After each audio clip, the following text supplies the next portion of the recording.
වැදගත් ප්‍රශ්නයක්.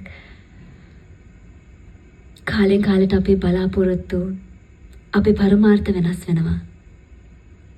හිතනකො මේ පරිසරයේ ගහකොළ විනාශ කරාම පරිසරය විනාශ වෙනවා. නියඟ ඇති වෙනවා. වැස්ස නැති වෙනවා.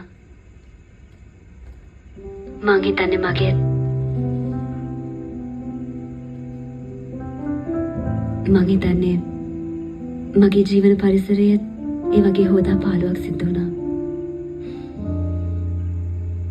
ඒ මගේ කුසේ හිටපු නියුන් දරුවෝ දෙන්න කුසේ හිටීම මට අහිමිවීමත් එක්ක.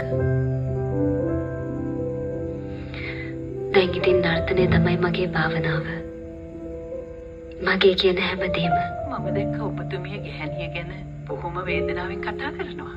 ඒ වගේම ආදරය ගැන.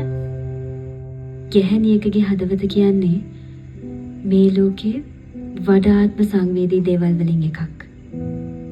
ඔය පිරිමි කියන්නේ මං වශී වුණේ ඔයාගේ කටහඬට, හිනාවට, ඇස් දෙකට, කතා කරන විදියට, එහෙමත් නැත්නම් ඇවිදින ලතාවට කියලා.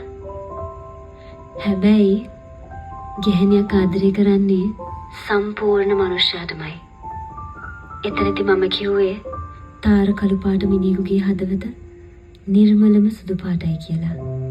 පොර පාට ඇස් දෙකක් තියෙන මිනිස්සෙකුගේ දැස් සැබෑ ආදරේ තේරුම් ගන්නවා කියලා.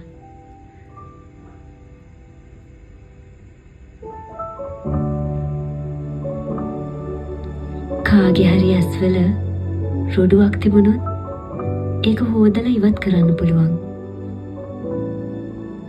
ඒත් යමක් දිහා බලන්නේ වැරදි විදියට නම් ඒක කවදාවත් හොදලා ඉවත් කරන්න බෑ.